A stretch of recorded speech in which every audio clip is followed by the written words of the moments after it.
From the Empire State to the Golden Gates, this is Quad Radio USA. Cool. Oh, yeah. Now, with all the dirt from the world of ATV motocross and GNCC racing, here's Mr. 10 Seconds. Rodney Tomlin. That if you want to know more about that, you can stop over on quadradio.com. We've got a banner ad there on the side that will give you all the details and all the information that you will need in order to make sure that you know what is going on and you're savvy to what's going on. And okay, back to Mark. Sorry about that, Mark. Hey, Rodney, let me jump in on that. And that race there for Matt Bartosik means a lot to me. Matt was an employee of mine when his accident did happen, and Matt was a great employee as well as a great rider, and that really hits home. And I've been a big supporter of that event ever since Debbie, of course, Matt's mother, talked to me about having that event. And you know what? She is a very, very strong person for all of the things that she's done for Matt and the ATV racing community as well, you know, and I know that she's struggling with calling it the last one, but I think she just wants to go on and do some other things, you know, so that's a very important race to me. I've only missed one of them because of I believe I was over in Europe at Pondivou, but that's a very good race. Yeah, it is, and it means a lot to, like you say, Debbie, who has given so much to the ATV racing community since, and I know she's always struggling to try to figure out how to give more, and Debbie's a great person, and I don't know if you were I think you may have been at that auction on what was it, Friday night that we did at Loretta Lynn's, where I'm not sure how much money was actually raised in the end, but it was pretty amazing stuff to say the least.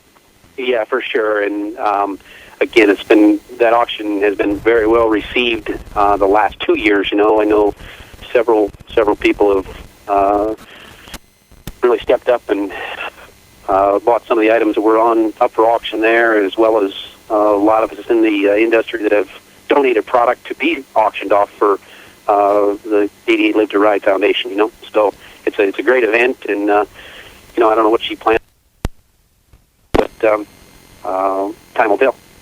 Yeah, I know, and I hope to be a part of that. I know I've got a lot of things going on over the course of the next couple weeks, and I'm trying my best to be a part of that. I'm not making any whole promises and guarantees that I'll be there, but this being the last one, it's kind of special to me too, because I actually was there whenever the accident and the incident took place. So to be honest with you, it would mean a whole lot to me to be able to be there with Debbie to celebrate that final race. But again, that coming up in a couple weeks.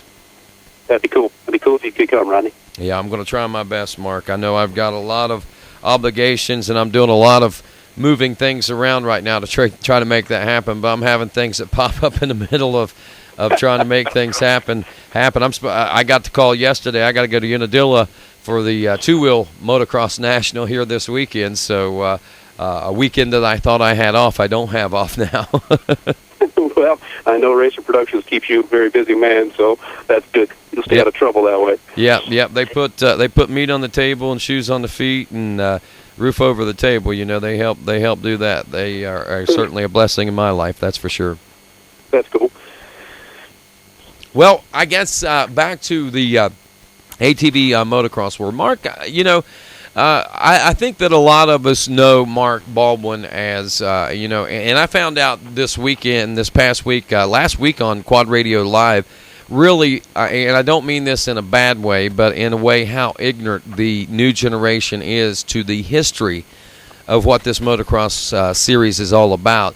And with that, they know who a lot of things are, and they know, where we're going, but they don't know the real reason behind it or what built it to where it is or anything like that. And I think this is a perfect opportunity, a golden opportunity for us to explore the, I guess, the history of motocross as well as ATV motocross as well as Mark Baldwin, because the reason I say it like that is because you are such a huge part of that history. You know what I mean? I mean, there was some history that came before you, but you were kind of there, and you kind of ushered in to where we are today. So I guess with a prelude to that kind of explained to folks what tonight's show is all about. Gotcha. Well, yes, Rodney, I've been involved with the sport for a long, long time, and a lot of the old timers, as I call them now, and geez, I don't consider myself old by any stretch of, are here and gone from the racing community at least, and a lot of the new younger generation and these young kids riding mini bikes and stuff don't know the Tim Farrs and Shane Hitz. I mean, Tim's name's a little more prominent than some of the others, but there's a lot of history that people don't realize, all the blood, sweat, and tears that have gone into this sport, and how advanced the machines are that we're riding today, Rodney. And I was there in its infancy, and I didn't have my business going at that time, but there were a lot of good times that we had, and a lot of late nights at Loretta Lynn's and other racetracks, building custom units and so on and so forth, and fixing old junk parts that we were racing. And it's there's a lot of history there. We can go into more and more of it, So yeah. It's been a lot of fun, So, but we just start at the beginning. However you want to do it, man. All righty, I'll tell you one thing that I want to do is I want to switch this plug right here and try a different outlet here for you, because I got a little bit of a hum. Can you hear me now, Mark? Yeah, I'm good, Rodney. Okay, I'm not so good for some reason. I've got some sort of major hum thing going on here, and it's driving me absolutely batty. Maybe, hopefully, it's just in my earphones, but. Anyway, we got you plugged up, and the way that I'd like to start, I guess, Mark, would be first and foremost, let's find out who you are and how you became involved in ATV racing. Well, I was very fortunate to grow up here in northeastern Ohio, on a farm right across the street from probably one of the best TT racetracks in the world. Known as Pine Lake. It was owned by the Fisher family. And I've told this story once. I've told it a few hundred times. I was sitting at the corner of Maple Road where I went down to the racetrack in the back of a pickup truck when I was probably, 12, 13 years old, and I had a 1981 ATC 250R. And Bill Fisher, otherwise known as Wild Man, went by one evening, and I had just a bone stock machine at that point, and he went by with his old pickup truck, chewing on a cigar, and threw a set of tires out of the back of the truck at me and said, "Boy, put those on the back of that three-wheeler and get down there and let's go racing." And I guess that's basically where it all started. And, they owned the local Honda shop in town and had a very successful construction business at the time as well. And man, that's where it all started, Rodney. And so. I raced a lot of TT myself, and I went on to do some other things, So, wow. It's go ahead, Roddy. No, I was just going. I was just amazed by the fact that this old guy, just said, "Here, come on, let's go racing." Threw you out a set of tires. I mean, that's funny how that actually sparked that all. Well, I had spent a lot of time riding down at the racetrack, and before I had three-wheelers, I had a couple motorcycles, and he was a good old guy, and he's since passed away here last fall, but a lot of people, like I said, he was called Wild Man. A lot of people consider him a grumpy old guy, but he was a pretty cool dude, and he would give the shirt off his back to just about anybody, and not only, they originally started racing six-wheelers at Pine Lake, and they had a complete race team. And for something like that was back in the 70s. For something like that to happen back then, that was pretty cool. They had a full-on 18-wheeler and everything, and it was pretty cool. And I grew up watching all that stuff. And now, six-wheelers. So, whenever you say six-wheelers, what do you mean by that? Those six-wheel things that are like amphibious vehicles that will actually float on ponds and so on and so forth, or through creeks. They They raced a brand that was made by a company called Scrambler. And I think Argo is the only company that makes them today, but Scrambler was made somewhere here, either in Michigan or Ohio. I don't know all the history of that, but the Fisher family was very instrumental in those units, and they did a lot of their product development and so on and so forth at the races. And at one time, even like Goodyear was involved. And heck, I can remember right across the street from my grandfather's farm, the Goodyear blimp came in there for one of the ATV races back, in the 70s. It was pretty crazy. Wow. But, I raced three-wheelers for a short period of time. Well, heck, actually not a short period of time, for about approximately 6 years. And I heard racing motocross on them. Oh, gosh, should have been probably about 1983 or 84. And, I was very fortunate. I grew up in the country and across the street from Pine Lake, and there was a lot of people that rode, and my parents were very supportive of whatever I wanted to do. But we worked hard, and it turned out to be pretty good, Rodney. And when I graduated high school, I went on to become a tool and die, or work in a tool and die shop, and get my journeyman's papers for tool and die, and all in the same time working and racing. And I told my dad one time, hey, I think it was 1986, that I wanted to go to California, to Porterville, to a TT National they were having out there. And he looked at me like I was crazy. But he says, you know what, we'll go, but we got to get 1,000 acres corn planted first. So I worked from sun up to sundown for, a couple weeks straight. But guess what? We rented a motor home, made a little trailer, and I took another young kid from back here with us. And we made the trip to Porterville, California, and I raced that event, and I think I was they only took 20 to the main. I think I was the 21st guy. Oh, man. It pretty much sucked, but hey, you know what? It was racing. But yeah. I realized at that event that, or maybe on the way back home on that 3,000-mile trip, whatever the heck it was, if you were going to succeed in the pro class or in the premier class of ATV racing, you either had to make a choice. You're either going to ride or you're going to be a mechanic. And I guess about that time, that was, like I said, 86, and the four-wheelers were starting to come out, and I was working too much on the farm and in tool and die business and so on and so forth, and I started a little machine shop at my parents' house, and had a lot of irons in the fire, and I got thinking, I really like to work on these things. And there were these other two guys around town that last name Farr, and there was two of them. One was Tommy and one was Timmy, and my dad worked with their father at the power company, and so I started helping Tommy, Tim's older brother, and I guess he's one of my first sponsored riders, and that would have been in '86. And he went on to win, I don't know, a bunch of local races on an old TRX 250R, and Tim started riding the 200X, and some piece that his dad had bought him, and I started helping him a little bit as well. And 1987, I believe it was, Tommy got hurt, tore his knee up pretty bad practicing one time on a motorcycle, and so I kind of started helping Tim a little bit more, and I guess that's when it really started, In 1987, we went on to just get a 250X his dad bought for him, and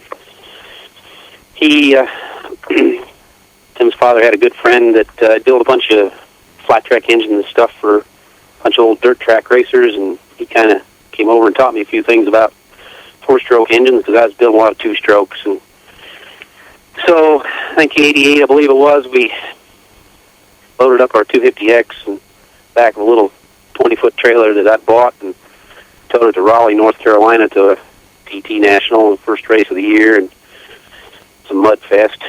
But Tim went on to get second place, I believe, right behind John Scott, which a lot of people today probably don't even know who John was, but he was a very fast rider from down around Johnson City, Tennessee, right outside of where Muddy Creek's at. So, that, heck, we were just young guys, at that point, and Gary Denton was coming off of a full-on factory Suzuki ride, and I think he was starting to work with Wayne Henson, and gosh, that's really where it all started, Rodney. And we went on to tie for the points championship in what was known as, I think, 4-stroke A or Pro-Am. I forget what the class names were back then. But we got beat by Judson Farrow, that was rider from somewhere right down around Loretto Lynn's. And so that didn't set real good with me because I like to win, you know. And so following winter, we kind of put our heads together, and I had some 250Rs that I'd bought, and I built Tim a 250, what do we call them, old RXs, where we took a 250R chassis and put a 250X engine in it, and that seemed to be the hot thing to do. And we had that for motocross, and, you know, this was back when the series was combined, where we'd run, you know, half motocross and half TT, so we had an old 250X for TT, and that year we went on to win the championship in the, what would have been, what we know today is like 4-stroke Pro-Am, you know, or Pro-Am class. And then we started in the 2-strokes again, and oh, wow, we had a little bit of learning to do, but Tim and I were pretty creative, and him doing the riding. The first year out in the pro class, we got 7th, which was pretty darn good back then, because we had a full gate pretty much every event, not like it's been the last 2 years here, but it was pretty cool, Rodney. Yeah. And we, I can keep on going, whatever you want me to do. But no, keep on going, man. Yeah, you know, and then we again, you know, it wasn't easy because by this point in time, you know, there wasn't any support like what the riders have today. Baldwin Motorsports wasn't in existence at that point. You know, I mean, I can remember Curtis Sparks, which was very, very prominent at that point. Duncan Racing was very, very prominent. Lauren had been involved with Marty Hart on the 3-wheelers. But Curtis had just quit racing about this time we're talking about right now, and he, of course, he was a man to beat, you know, and I have a lot of respect for Curtis. He also helped us, and back when Tim was racing 3-wheelers, back up a year or so here, I can remember going over and asking Curtis to tell me what he thought about the spark plug reading on the engine we were running and what the jetting was like. And you know, he was kind enough to teach me a couple things, you know, and I respect Curtis for that, you know, and he wouldn't have had to do that, you know, but because we were competing against one of his riders. But at any rate, you know, I was still working and starting college, and again, I decided to go on after getting my tool and die papers to pursue a mechanical engineering degree. And Tim, he was going to Youngstown State working on an engineering degree as well and racing, and we had a lot of great support from our parents on both sides. And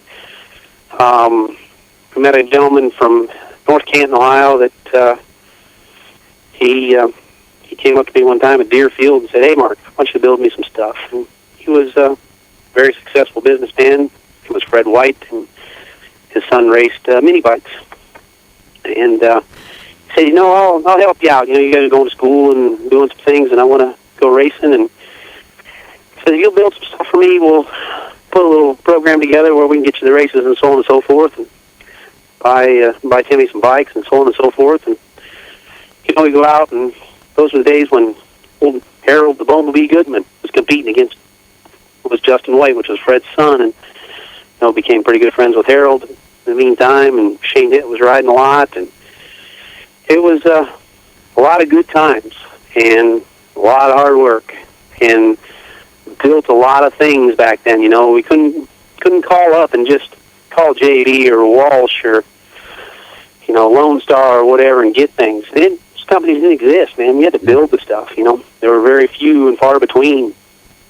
So wow. I can remember, spending nights building titanium A-arms and stuff for TT, and it was crazy, you know. But like I said earlier, a lot of blood, sweat, and tears went into a lot of things, you know. So you know, going back to starting to race with Gary Denton in the pro class with Tim, you know, and he was a multi-time national champion, and he was the icon, you know. Him and Wayne Henson were awesome duo, and that's how I believe Hinson Clutch Components was started. Gary had broken some parts, and Wayne put his mind to it, and he's a very creative gentleman as well, and he made a clutch basket, and that was the birth of Hinson Clutch Components.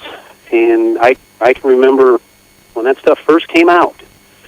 It was pretty cool, and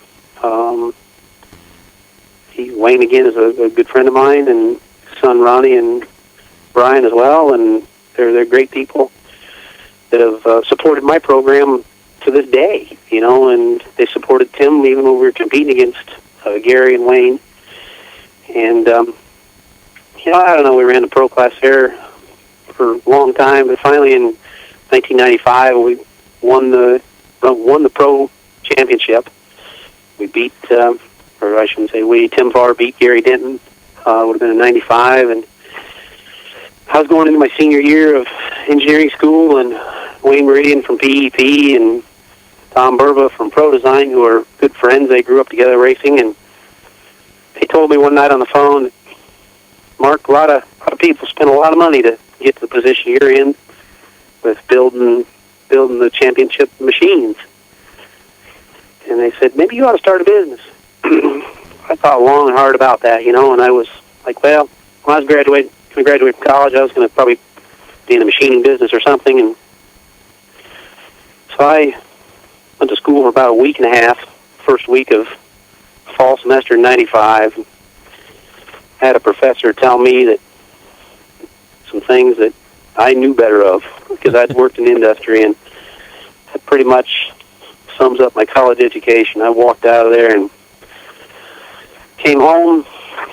Shane Hitt was racing a late model at that point in time, and Wayne Meridian from PEP was at Shane's house helping him with tuning some shocks for his race car. And I seemed to be more interested in that than thermodynamics or something like that in college, so I came back to Ashtabula and packed my bag and drove to Buchanan, West Virginia, and then the following day I sat in Shane Hitt's living room and called the University of Akron and said, send me my money back. I'm no longer going to be coming to school there. So that was the birth of Baldwin Motorsports happened in Shane Hitt's living room, and I'm sure that crazy little guy will tell you the same story. So, wow. But so basically January 1st, 1996 is when Baldwin Motorsports originated, and man, the monster's been rolling ever since. So wow. It's been a good ride. It's been a good ride. It has been a good ride, man. I mean, you guys you've had some good times. You and Tim and yes. Shane yes. Yep. and Josh. I Yep. mean, even today. I mean, Yep. and there's a lot of Yep. programs that you work on today still. Yeah, and I hadn't even got to Upperman yet, or Josh Upperman, I should say. Yes, I've been involved with a lot of programs, and I guess I can go on and talk about this stuff for hours, but we've been very fortunate to work with Tim. He's pretty particular, and he always had a lot of ideas, and so did I. We were never afraid to build something and try it. And I got a whole lot of parts around here that never worked, and but that's how you prove something, or better yourself. And we've learned a lot from that, and I guess we've been very, very lucky and very successful as well, and just put our minds to it and went on. But then Tim got his deal with American Honda and for 2005, and we again had to put our heads together and make everything work, and that's what we do, and not only am I involved on the professional side of things, but I have a lot of great amateur competitors as well that we help.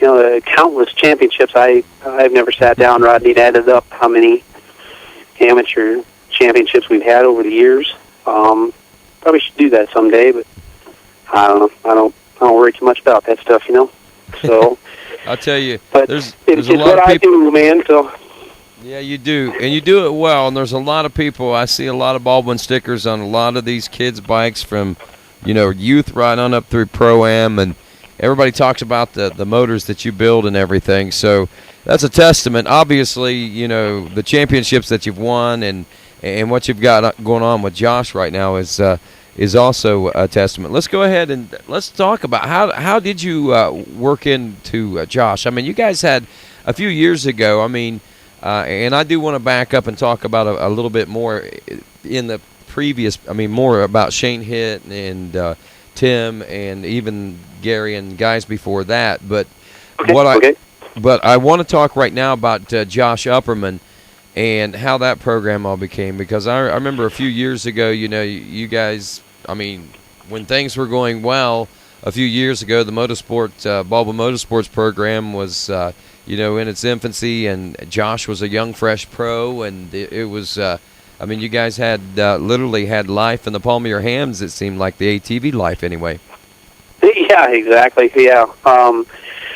You know, Josh came to me, I don't know what year. He had a 400EX he was racing, Rodney, and he came to me, must have been 2003 or 4, and, you know, he was racing pretty much the local stuff at Malvern, doing the CRA circuit here in northeastern Ohio, northwestern Pennsylvania, and brought a 400EX to me. I built that thing for him, and, you know, he was very successful on that, and, you know, just, you know, Josh is a hard-working guy, grew up on a farm as well, and Dad's a construction man. He's a carpenter, and just saw some good work ethic in Josh, you know. And you know, he bought a TRX 450 in 2005, actually late 04 it was, and he made the travels clear out to California to Glen Helen to the first round, and he ran, oh gosh, I don't even know what class in 2005 he ran, Rodney, I forget.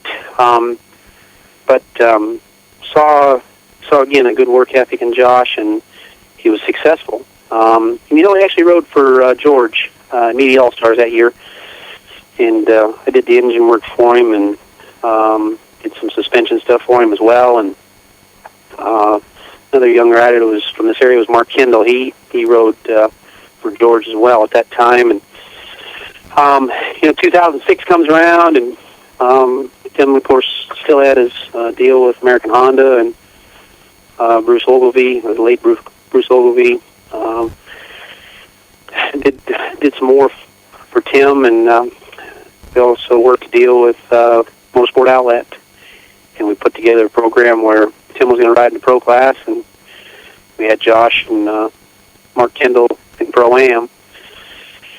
And if my memory serves me correct, season went very well for Josh. I believe he had both Pro-Am classes pretty well wrapped up at the Unadilla, or before the Unadilla motocross event, which I think was, at that point, Rodney, I don't know, I think we had 3 rounds to go. So Tim had gotten his back had kind of let go on him early in 2006, so he wasn't doing a whole lot of riding, which really sucked. He trained pretty hard in the wintertime, and his lower back just wasn't healthy, so we jumped Josh over the pro class at Unadilla. I think the first round he came out, and first time he ever rode it was 4th place overall, I think it was, and I just kept on helping. And 2007, went on to do the WPSA series on Kawasaki's.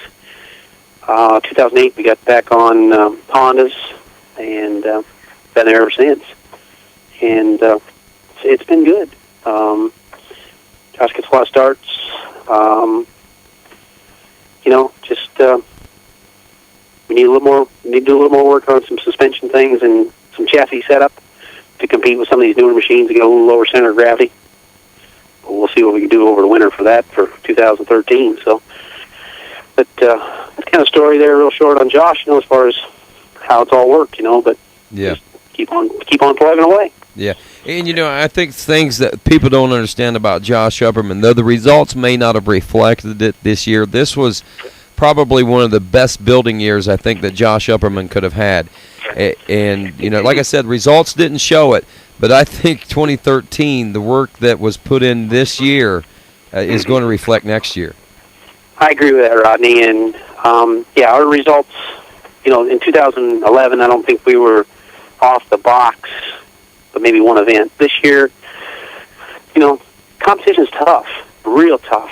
And, we talked about Loretta's. And they, before time trials at Loretta's, you and I talked on Friday, and, Saturday morning there, the top 5 guys, I think, were within 1.1 second. Yeah. That's top 5 guys. Yeah. Running a minute 35-second lap time track, and Chad Weenan goes out on the last lap of the first time qualifier, and I think passes Natali or Hetrick, I forget which one, by 1,000th of a second. Yeah. I've never in my entire career at ATV racing seen lap times that close. And going back to Josh, it's been a great building year. Now, our results haven't been as good, but anytime you're in that top 5, it's pretty darn good. We're sitting 4th in points for the year. And he finished out of the top 5 once all season, and that was just a freak thing, Yeah.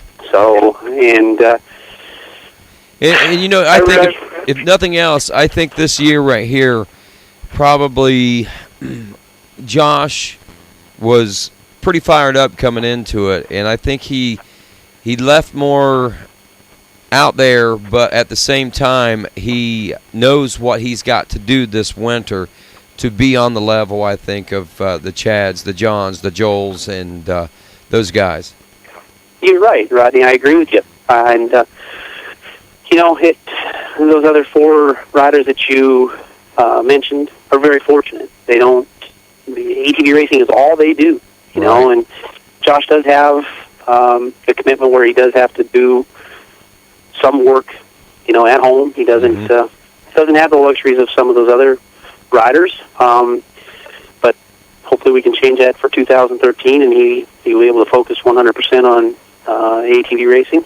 Oh man! And then there's my business and myself. I'm the guy who builds his equipment, goes to the racetrack, drives that crazy truck. I got a business to run as well, so he doesn't have someone with him 24/7 or. Right. At his disposal anytime he wants. Right. We live 100. His house is 100 miles from my shop. There'll be evenings where something happens to his practice bike, or whatever, he needs a part or whatever we couldn't get on UPS or whatever. We'll drive halfway and meet each other, or somebody will. Somebody from one of my employees, or my father or mother or whatever it takes to get the job done. And so. It's but it's fun. It's I wouldn't change it at all, Rodney. It's a cool thing, and Josh has a lot of respect for all the things I do for him. Whenever machine breaks down, he'll call me up and say, "Hey, Mark, something's happened here, or something doesn't sound quite right." I'll say, "Well, you know the drill, Josh." And I said, "How soon do you want to meet somebody?" Well, he always says to me, "I got to wash the bike first." And you'll never get that bike, or I'll never see it that doesn't have a clean air filter on it. And you know what? That means a ton. Yeah. And, Josh has a lot of respect for everything that I, along with everybody else that sponsors this program, do for him. And that means a lot to me, and when I can take a practice bike and just dive into it and get the thing ripped apart and take the engine apart, and it doesn't have 6 inches of mud around it, or at least you can tell what color it is. That makes my job a lot easier. Yeah. So, it's a good program, and I thoroughly enjoy working with Josh. He's a great competitor, and you're right. He knows what he needs to do for 2013, Rodney, and I'll keep working on some things on the engine side of things, and along with Wayne on the suspension side of things, and JB with some A-arms and swing arms and all those things, and we'll give it a go and see what happens. Yep, that's great. That's good to hear that. Like I say, I feel like it's the calm before the storm, and whenever he gets, it's like when he unleashes, there's going to be a beast that I think folks aren't going to know how to tame there for a little bit. It's going to be interesting. Yeah, well, let's hope so, and I'm glad you see that as well, Rodney. So that's cool. Yeah, again, I mean, I've been wrong about things, but when you get feelings about things, whenever you talk to a guy sometimes and you get goosebumps while you're talking to the guy, I mean, that tells you something about him, I think, sometimes, Yeah, it sure does. And I've gotten goosebumps a couple times in this conversation here, Rodney, and I hope my voice doesn't go away here. I've been kind of sick, and I was sick as heck down there at Loretta's, and hopefully I'll be able to continue to talk here, but I should be okay.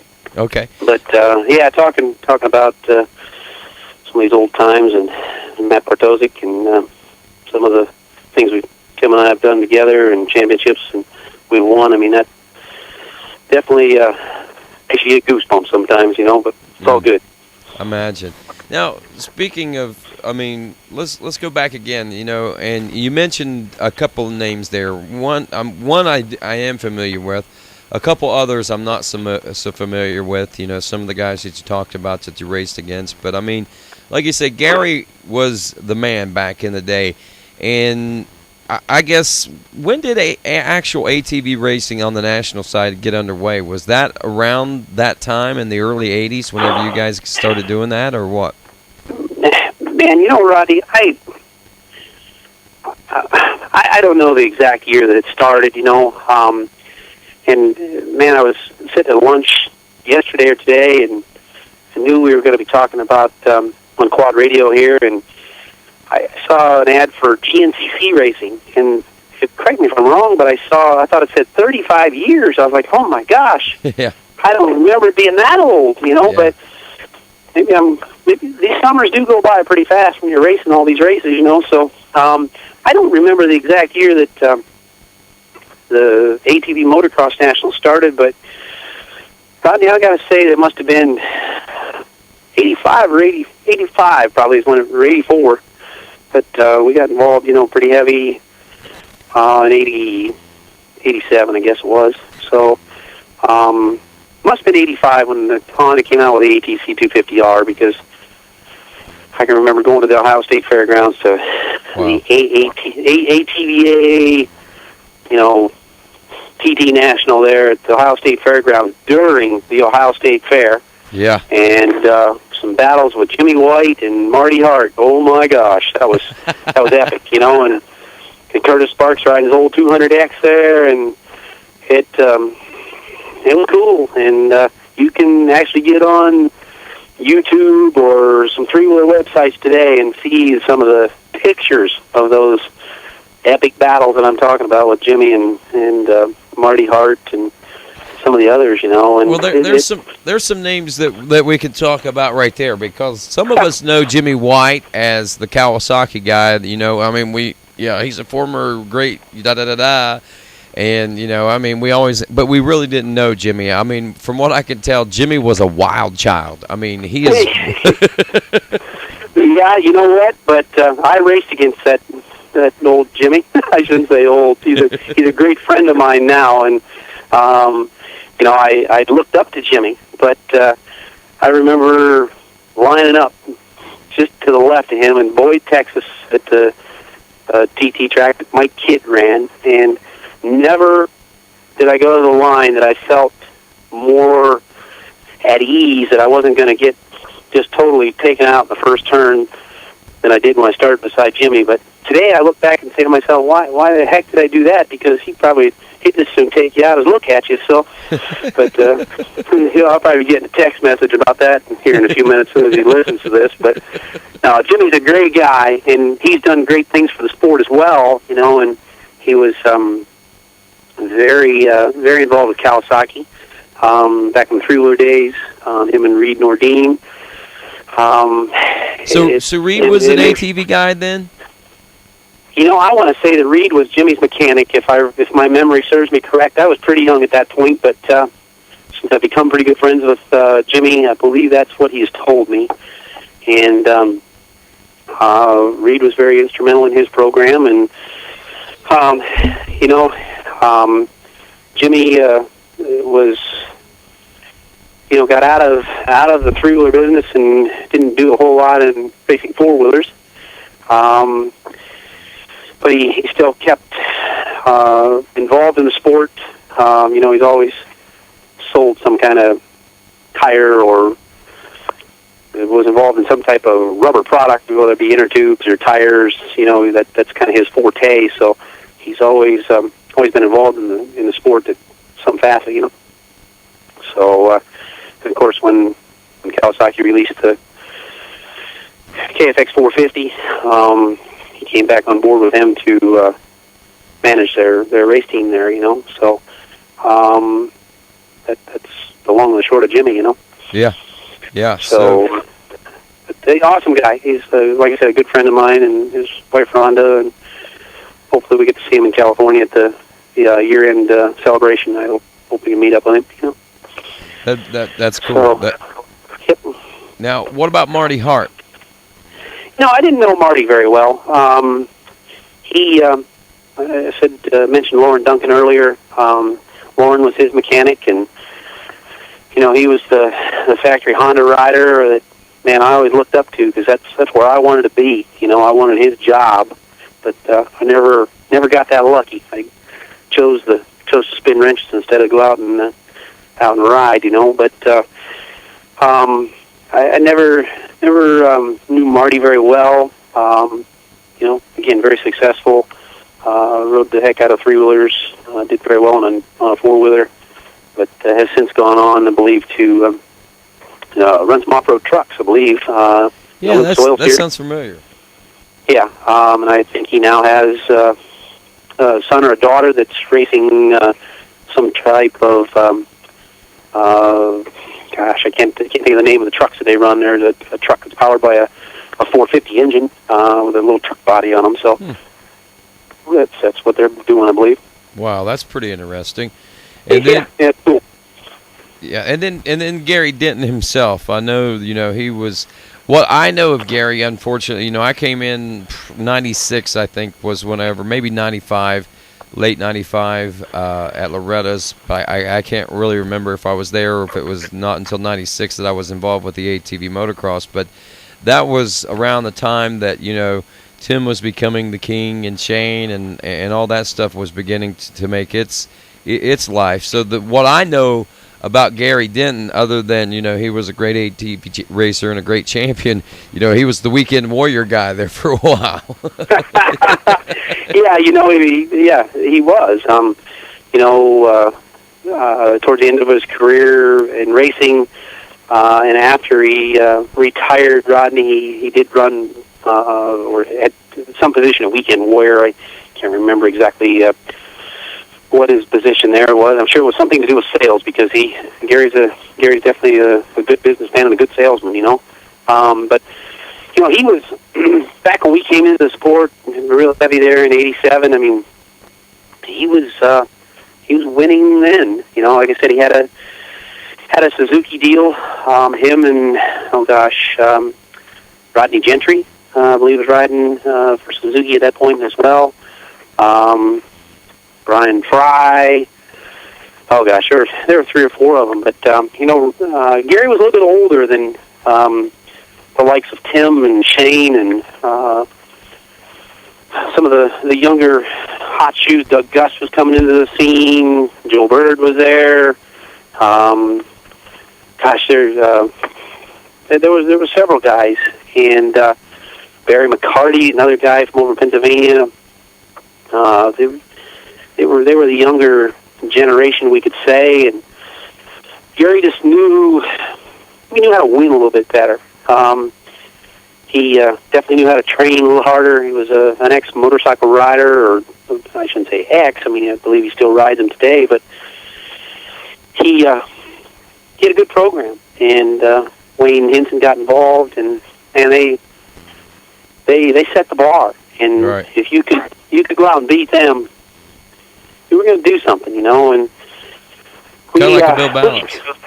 Yeah, kind of like correct, Bill or Chris Borch today, or go back to Dustin Wimmer. when he was riding for Suzuki. I mean, Dustin he pretty much set the bar, you know, and now Chad's done that this year with Yamaha,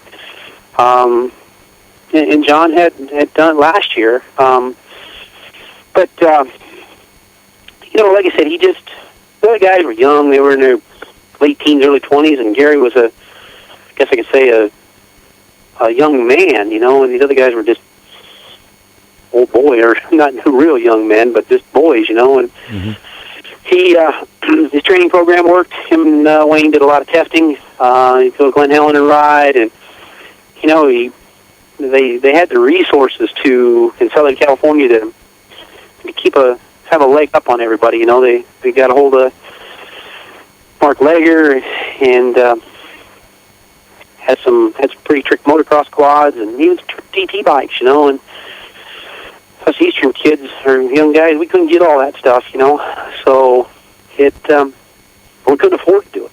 And so Gary, you know, he basically had a real good program and had them covered, you know, and finally, with all the help that we had from Fred White and his wife and their family and my parents, and actually Wayne Meridian had gotten involved there with Tim and I and from DET, and we were able to in the pro class there in '95, and it was good, but it wasn't easy.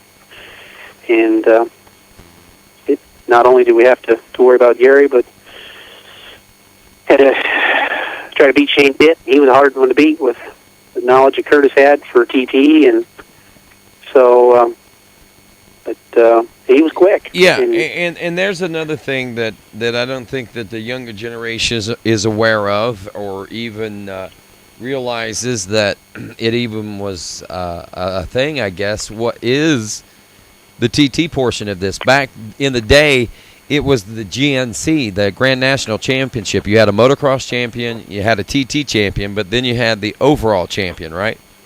That is correct, Rodney. That is correct.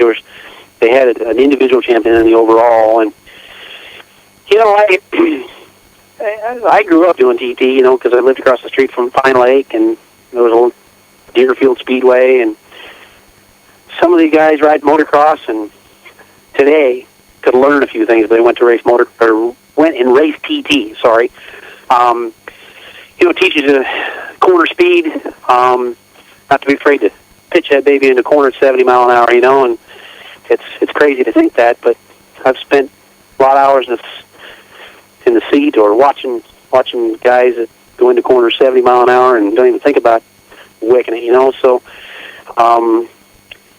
TT definitely teaches you how to do some things a little bit different than what you do in motocross, you know, and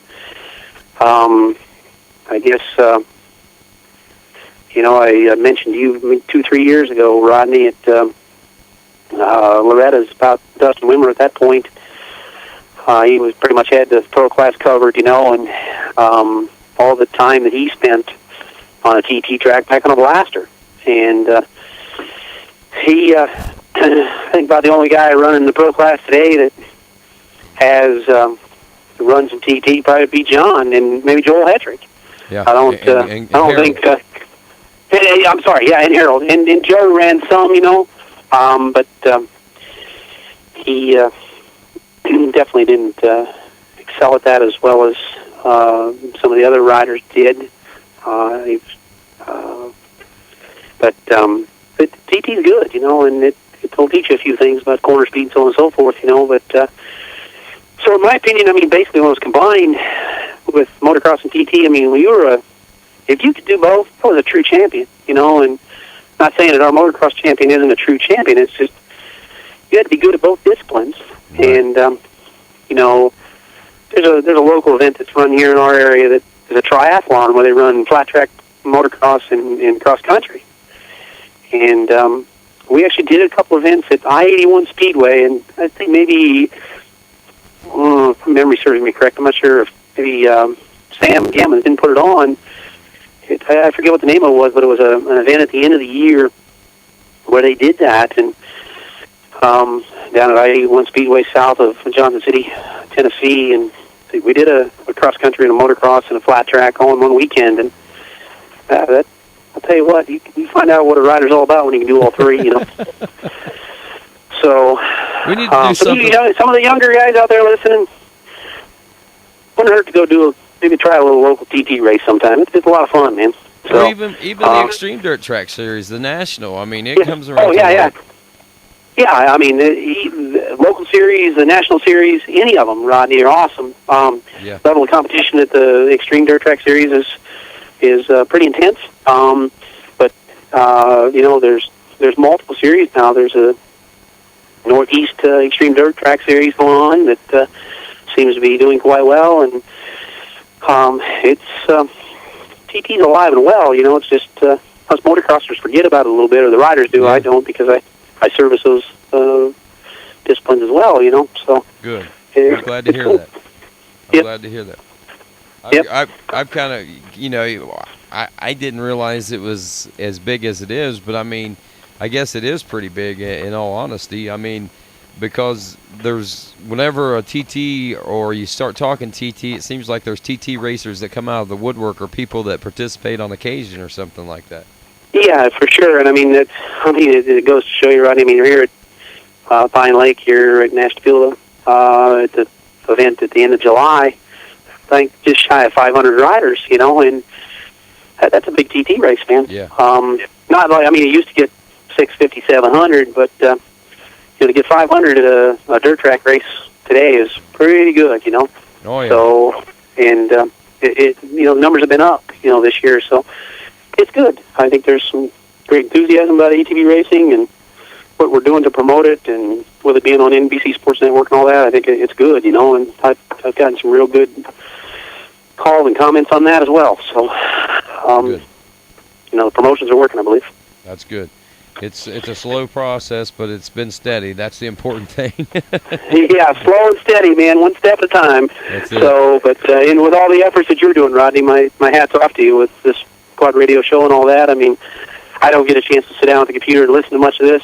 I've always got too many things to do or work on to spend a whole lot of time in front of a computer, but I need to clone myself, but I don't think that's going to happen anytime in the next 5 minutes. So, I'm sure you know what I'm talking about. Now, let's, if you've got just a couple more minutes, I realize we've been on here. I'm all ears, man. Whatever we need, Rodney, we got to get her done, man. Okay, well, I mean, again, I know, you know, I want to talk about the what I would call the golden era leading up to this. I'm going to talk about more guys than just the Tims and the Shanes.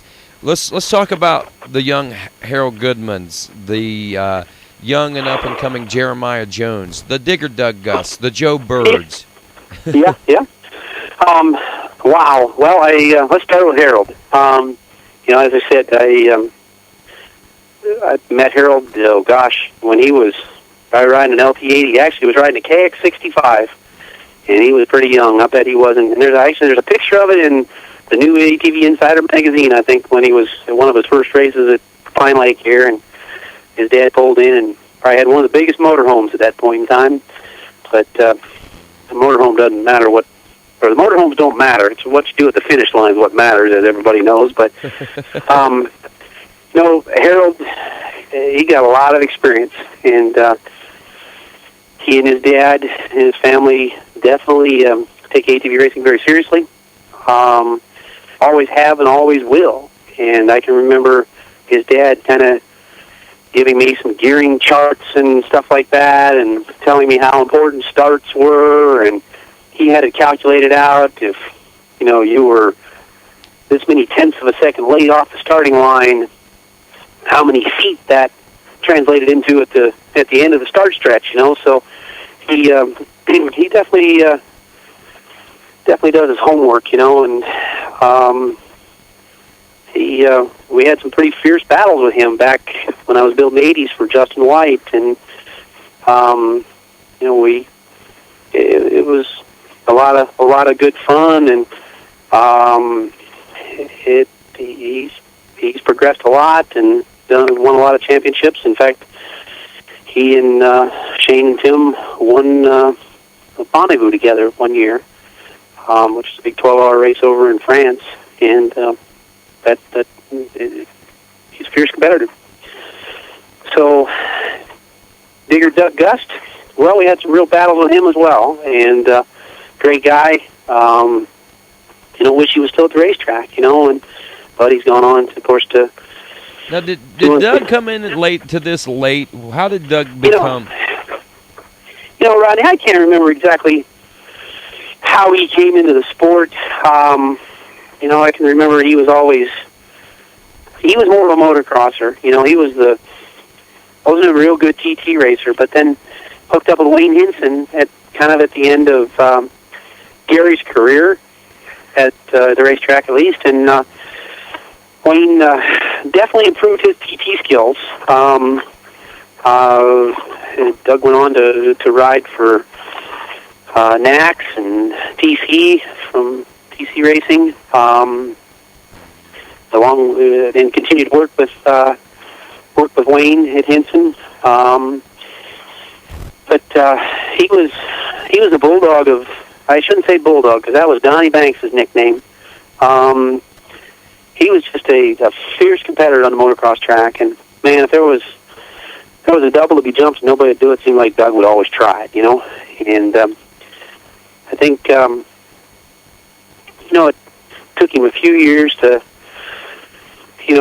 kind of, use the word calm down a little bit to figure out what he needed to do to win the championship. He wouldn't try all those crazy big jumps, and just did what he had to do to win an event. But I forget, he won possibly 2 national championships. I think maybe '97 when he rode for Max. Maybe it was. I can't remember for sure, Rodney. But he definitely a good competitor, and was fierce for several more years, and was very instrumental in the Suzuki that we know as the LTR 450 today. I believe, excuse me, had his hand in some sort of testing and development there with them, I do believe. I could be wrong there, but he, of course, went on to ride for Suzuki and was very successful, so... but we had a lot of tough battles with him on the racetrack as well. So interesting. Yeah, interesting there. Let's see, who else we talk about? Joe. Yeah. I would say again a great competitor. Still riding today. Of course, one of the older statesmen of the pro class. Between him and John, about the oldest 2 guys on the racetrack right now. But I mentioned earlier, Joe was more of a motocrosser. Wasn't real strong in the TT. Would definitely be a top 5-6 rider. We're really looking for him to be running up front with Keith Little or Shane or Tim or Harold, really, but or Doug at the point when he had hooked up with Wayne Hinson. But definitely was always a guy that you had to really keep your eye on at the motocross. That was his forte, and he was good. And I can't remember, Rodney, and you might be able to help me out on this. I'm not so sure. Maybe Joe didn't ride some 3-wheelers as well, maybe some 200Xs or something, because he sure seems to have a little bit of a passion for those things. And I think I've seen some pictures of some old units he's got that. Yeah, maybe he said he rode at one time. Yeah, I think that whenever he first started, it was like at the end of the 3-wheeler era, and it began the 4-wheeler. I think he started somewhere like around 1985 or something like that. That's what he said. Yeah, I think I would tend to agree with that, but I don't think he showed up on the national scene until, towards the end of the 80s, Right. But man, I was so focused on what we had going on, I didn't really pay attention to a lot of the guys. I didn't have time. I was too busy working on other stuff, and I didn't... Donnie Banks. Oh, my God. Donnie Banks, I guess, as I said earlier, I guess his nickname the Bulldog, and he and Shane Hitt were great buddies. I guess Donnie was buddies with everybody, and that guy was just nuts. That's all there was to it, He could win on any given... He could win on any given weekend, Rodney. And you know what? If you were hanging around with him in the pits, if you were laughing, there was something wrong. He always had something going, and of course, He did. he always has a story to tell, And Donnie, of course, his family owns a very successful cycle business down in Macon, Georgia, and had a lot of good times with Donnie. Just racing and going to some of his events that he went on to promote after he retired from the racing. But one distinct memory that I have of Donnie was we were in Cleburne, Texas, at Wolf's Creek Pass, the motocross track that's no longer on the circuit, not even in existence anymore. I believe they built houses on the place. There was this big, huge double there. Donnie swore up and down that he was going to jump that thing. Well, the last lap of practice, he did it. Now, mind you, this is probably about 1990, 91-ish. Didn't have the suspension that we have today. I mean, we were lucky to have 8 inches of wheel travel on a 250R, maybe 9 if you were lucky. And I can't for the life of me remember his mechanic's name, but he jumped this double. It was huge. Well, he overjumped it. Needless to say, fortunately he didn't get hurt. That crazy fool had 4 square rims when it was all said and done. And you know what? He laughed. He didn't care. They made more rims. He'd just go buy some more. He didn't care. But by God, he jumped it. Now, he would have never been able to do it in a race, but he did it. And the other memory I have of him was that dude could go through a set of whoops like you wouldn't believe. And he is so tall and lanky that he could get back on the grab bar and just pin that thing. And I have very, very vivid memory of him going through different whoop sections of different tracks and just sitting on the rear grab bar and just being able to blitz stuff that I don't think anybody could do yet today. But he was a pretty good rider. So, gosh, who else you want to go through? Rodney had to. Well, now, let me ask you: did Donnie ever win any titles? Oh man, you're really testing my memory there, Rodney. Donnie Banks, I don't believe ever won any national championships or any of the TT or motocross championships because he was competing against Gary, and Gary had him covered. He probably won't like it I said that, but I believe he won some Mickey Thompson events. Right. Back the old stadium races we used to do, which were absolutely awesome. Or maybe like a CNRC event or a championship or something. I can't remember. Rodney. Curtis might be a better one to answer that question, or Donnie himself, of course, could answer it. But that'd be fun. Not aware that. Yeah, not aware of any national motocross or TT championships that Donnie ever won. He'd be a fun guest. Oh wow, that would be. I might just have to listen to one of those. So, but no, Donnie's a good guy, and one thing I could tell you about him today is I know one thing, that if I got him online or on the air, that we'd have to stay off politics. He is one of the most politically outspoken people that I know. I mean, and God bless him.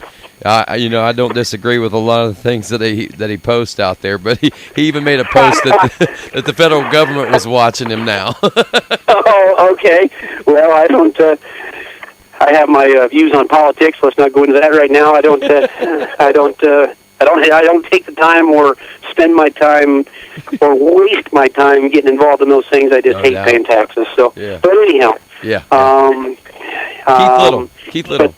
Keith Little, man, hats off to Keith. He was a great TT rider, good motocrosser as well. But wouldn't have to worry about him on the motocross track. But you better dot your I's and cross your T's when it comes to the TT track, because he could sneak up and bite you and beat you. So he was light and quick on a TT track, and definitely was a threat on any given weekend. And very instrumental in the sport as well. Very. Been around a long time. Family, great backing with his family. His brother runs a motocross track down in their hometown, and he was at Loretta's this year, still helping Dalton Milliken, and wish we had more places for some in our sport for some of the older veteran riders to come in and help some of the younger blood, and keep them involved, because there's not a lot of knowledge there, that can be used up, Yeah, that's for sure. And we still got you pioneers, so to speak, that are still involved in the sport. So we need to harness all the information and intelligence that we can from you guys, man. I mean, there you go. And back, what was it, 2009, when Josh Williams from down in Okeechobee, Florida, rode for me. His dad would come up here, and of course Josh stayed with us most of the summer, and he'd come in my shop every time he was up here for an event, and just go around and say, "Man, you need to build a museum." People would pay money to come in and look at all this stuff. And I started bringing some of my old parts from my old shop, which was my parents' house, over to my new facility here, and hanging them up and stuff. And oh my God, Rodney, I got so much stuff that of all the years. And wow. How about this, Mark? What's the likelihood of loading some of that stuff up and putting that on display at the banquet this year? Oh my gosh! Oh my God! I'm putting you on the spot, aren't I? No, I don't know. You might be able to talk me into some of that, but I don't know when the year-end banquet going to be, Rodney. I don't even know. Well, they're saying, what I'm hearing is that Saturday night of Thanksgiving weekend. That's what. Now that you said that, Kenyon did mention that to me. Yeah, in Morgantown, West Virginia, I know it's going to be there in Morgantown at the Waterfront Place Hotel, and it is a magnificent place to have a banquet. I think everybody's going to be really satisfied with that. Yeah, I think it's going to be a great location. It's possibly a little better for travel and stuff than what Pigeon Forge was, with Pittsburgh International Airport being there, and it's a little more centrally located, I think, for the majority of the motocross community, and I think it'll work out good, But I don't know. I might have to think about that, Rodney. But man, by that time of the year, we're starting to get really busy again, and I might have a hard time talking me into doing that one. Well, I think it would be really neat if you could do it. If you can't, I totally understand. But if you want to do something like that, I think that would be something that that would be neat, and I think that a lot of us could benefit from. It would be cool, to show some of the old stuff that we used to beat around the tracks on, I imagine the photo archives that you have are unbelievable. Yeah, I've got a few, and Tim's mother was a great photographer, as well as his wife, Julie. She took a lot of pictures, and I dug through some pictures here a year or so ago, after Harlan Foley had been here at my shop, and he saw a lot of the stuff, and he said, "Hey, why don't you dig through some of your old photos?" And I did, and I sent him a bunch, and he was going to digitize them or take digital pictures of them and put them in a computer, so they were in some kind of order for me, and I don't think he's got it done yet, but someday I'll try to do that, and maybe I'll have a ATV museum like Tom White has a motorcycle museum someday. I don't know. That would be neat. I think you would be perfect for that, and it would be a great location where you're at as well. And I tell you, a mobile museum would be pretty neat too. But I understand there's a lot of expense in that. But anyway. Yeah, well, I maybe someday, but not yet. Right. Whenever you hit the lottery or something really super huge happens or something like that, I understand. Yeah, well, I think I got a text here from Sherry. She told me that the Powerball was up to $320 million. So yes, I did go buy $10 worth of tickets. So maybe if Baldwin Motorsports doesn't answer the phone tomorrow, well, guess what, guys? I won the lottery. Don't bother me. But I will assure you of this. I will be at the racetrack. And we'll be driving a brand new 18-wheeler. So nice. And we'll have lots of titanium parts on a Honda 450R. So that thing will be like floating out there or something. Yeah, and a lot of other trick things, but Upperman wouldn't have to worry about going to work. Maybe a couple other riders too. Who knows? You know. Yeah. Oh, that so that would be cool, wouldn't it, Rodney? Yeah, but it would.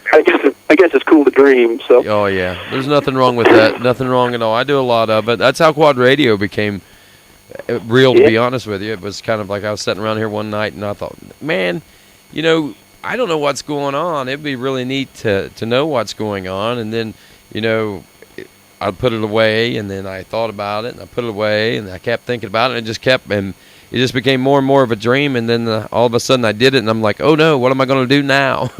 Yeah, well, there's if you're going to dream, you might as well dream big, right? Yeah, there's so many avenues to go down, you know, that's, you know, honestly, it's been a thing that I've kind of put the brakes on a little bit because I didn't want it to grow too big too quick.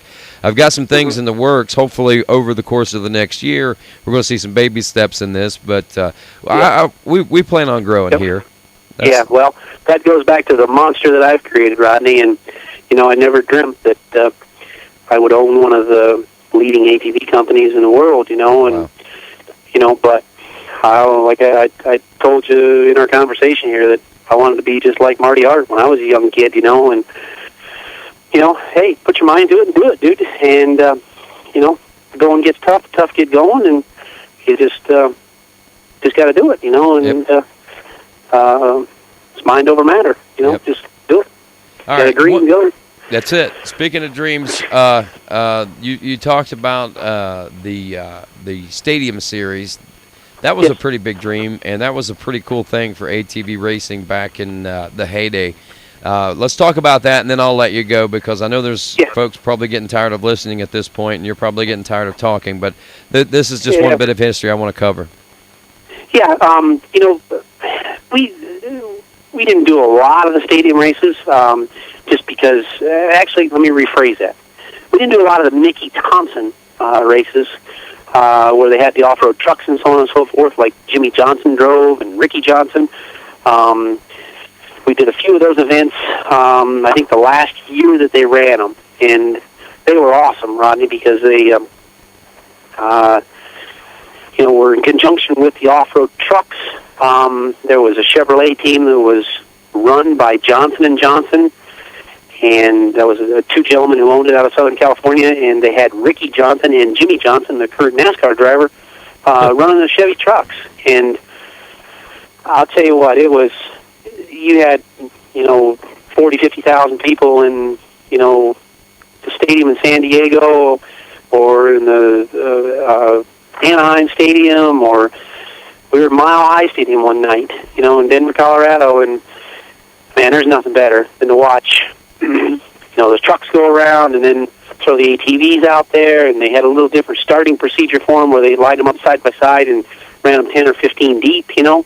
I think it was 10 deep because they only ran 20 in the main, but it was awesome to have those riders out there in front of, you know, that type of spectator base, and it was good. And then Mickey Thompson's went away, and then we started doing the Clear Channel events in conjunction with the monster trucks. Not actually doing Quad Wars, but I forget the name of it. Jimmy White was the race director and stuff for Clear Channel, and we did those several years, and that was where the transition from running two-strokes to running the Lager-powered chassis with Yamaha YZ426s in them started. Corey Ellis and Tim Farr had the first two Yamaha-powered Lager chassis, and you know, Mike Walsh was on the scene a little bit there, started to build some stuff at that point as well, and it's kind of where, like I said, the transition started, and we found out that four-strokes worked a little better in those tight situations. They'd come off the corner a little bit quicker, and you know, weren't quite as pipey, and you know, just better traction all around, and I think we went on to win, I don't know, 3 or 4 of those championships with Tim and all the things we did, you know. So those events were good, you know, and I miss those, and I really wish we could go to the Monster Energy Cup in Vegas because because there's only one section of that racetrack that the quad's going to handle. But I think we could put on a heck of a show there, especially going up in the stands and out in the back there where they flat track it. And I think I think the spectators would be pretty impressed with the old four-wheelers could do there, So, but because we raced there in that stadium, we raced there in the stadium before, in either the Mickey Thompson or the Clear Channel Series, where they actually ran them up on top of the locker rooms there, and they had semi-trailers that they used as ramps, and they ran them up on top of the locker rooms and back down off of them. And oh gosh, you probably wouldn't let us do that today, but it was some pretty good stuff, Rodney. Wow. I never thought of the Monster Cup, but that would be awesome. So I hope you know somebody so you can pull some strings. I know you're an icon in our sport and everything, but I don't know how much you can cross over. Yeah, well, I don't know whether I have that kind of horsepower, but I bet we have enough horsepower to go run that race. I can guarantee you we do. But it would be good, Rodney, but. I don't think that will happen for 2012. We'll work on that for 2013. There you go. We probably the two of us probably know someone who could talk to somebody, if you know what I'm getting at. So yeah, about that event. So the wheels are turning is all I got to say. There, yeah, exactly. So, but Rodney, I've got a lot of years in the business, and we could talk for hours and hours about it. So yep. Anyhow. Maybe we will again sometime soon, Mark. It's been really nice talking with you tonight, and I know we've been online. Wow, not that long, an hour and 20 minutes now. So yeah, well, it just seems like 5 minutes, and like I said, I could tell you more stuff than what anybody out there in quad radio land wants to hear, probably, but they get sick and tired of hearing me talk. But yeah, no, I don't think so. I don't think so. I'd love to get your perspective on a lot of things. I mean, like today's racing. I mean, it's unbelievable. Like you already alluded to the pro class, but the pro-am class. I mean, the competition pool in that is unbelievable right now. Yeah, it is, Rodney. And there's a lot of very good young talent coming up. And you've got. Of course, the success that Cody Gibson's had, Kyle Fix, what Brett Music's done, Tyler Hamrick, Nick Mosier, all those guys. I mean, they're really rolling, man. And there's some other guys that are in there as well. I mean, Cody Suggs and Joel Jansen's son. I can't remember all of them. I apologize, guys. I mean, I've got so many names going through my head, but that's a good class, And, Casey Martin, Tyler Hamrick, Dalton Milliken. Yes, I mean, I can't even reel them all off. Duck Lloyd.